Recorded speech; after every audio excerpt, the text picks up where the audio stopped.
If you want to stop Hostinger auto-renewal, whether it's for your hosting plan, domain, or another active subscription, this video will walk you through the exact steps in Hostinger hPanel. This is really useful if you no longer want a service to renew automatically, or if you just want more control over your billing. And before we begin, if this tutorial helps you out, please hit the like button and subscribe for more simple step-by-step tech guides. Alright, let's get started. First, log into your Hostinger hPanel account. Once you're inside your dashboard, look up to the top right corner of the screen and click your profile icon. This opens a drop-down menu with account options. From that menu, select Billing. This is where Hostinger keeps your subscription and payment settings, so if you want to manage renewals, this is the place to be. Now you'll be taken to your billing area. Here, look for the Subscriptions tab and click it. This tab shows all of your active services, including hosting plans, domains, and any other subscriptions connected to your account.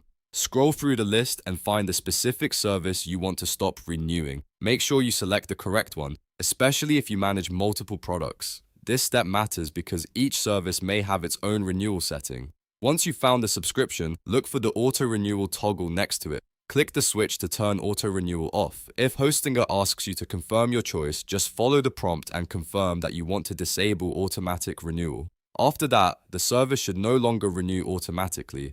That means Hostinger won't charge you for the next billing cycle unless you manually turn the setting back on later. It's always a good idea to double check the status after changing it, just to make sure the toggle is really off. If you have more than one service, repeat the same process for each subscription you want to stop renewing. And that's it. You've now learned how to stop Hostinger auto-renewal in just a few clicks. If this video helped, please give it a like, subscribe for more tutorials, and I'll see you in the next one.